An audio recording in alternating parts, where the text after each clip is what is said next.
We're going to talk about this hyperspectral images.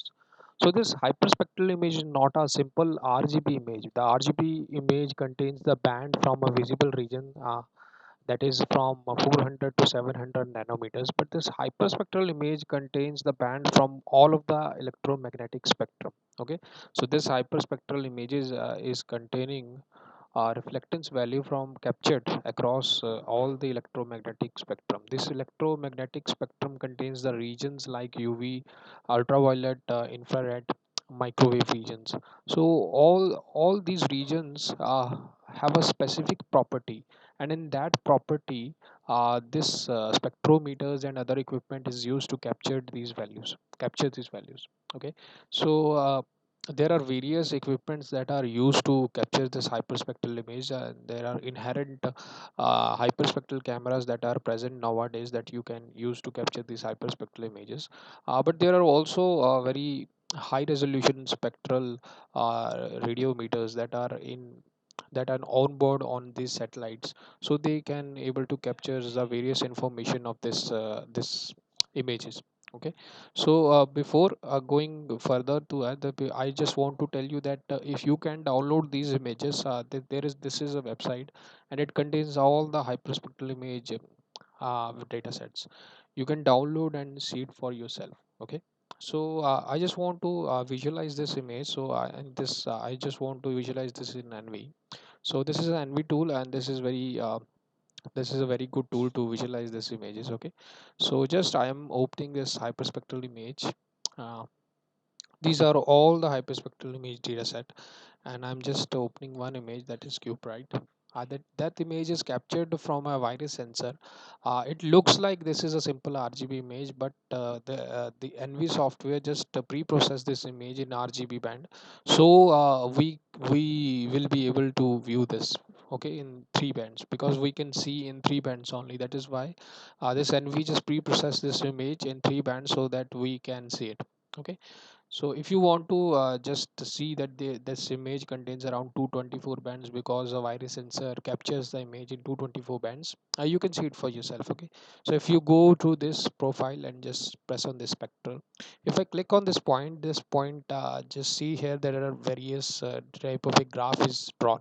Okay, so if I just change it to index axis, so this x-axis is like 224 values, and this 224 values represent the 224 bands that is captured in different regions of electromagnetic spectrum. Okay, so this virus sensor can capture 224 bands, and these are all you are seeing, that these are all the reflectance values. Okay, so if you just do the wavelength, values are like this. Okay, if you can also export this data set if you want to see it clearly, just I'm exporting this into NV plot here. So in the desktop here, so if I just go into the desktop and see this NV plot, you can see uh, that there will be around to this is the x and y axis on which our point rests. So that is a point where I clicked, so that is the corresponding value. The first column contains the wavelength, and the second contains the specific values, reflectance value, that are captured from this.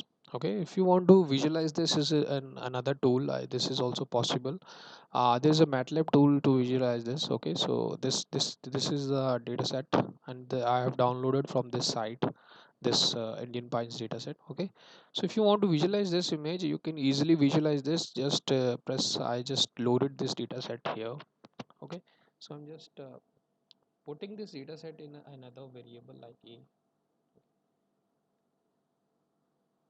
Now if you want to visualize this, that how many values that this image contains, like 145 cross 145 cross 200 values. Okay, so the 200 is in z axis, so it is also captured by a very sensor, but the 224 values are being erased from it because it contains some noisy band. So this is a corrected image, that is why it is written like Indian Pines corrected.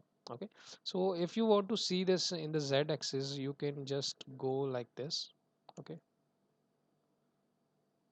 if I just press this, you can see that this band, this is the this this is the first band. Okay, so if you want to see in the z axis, you can just go like this.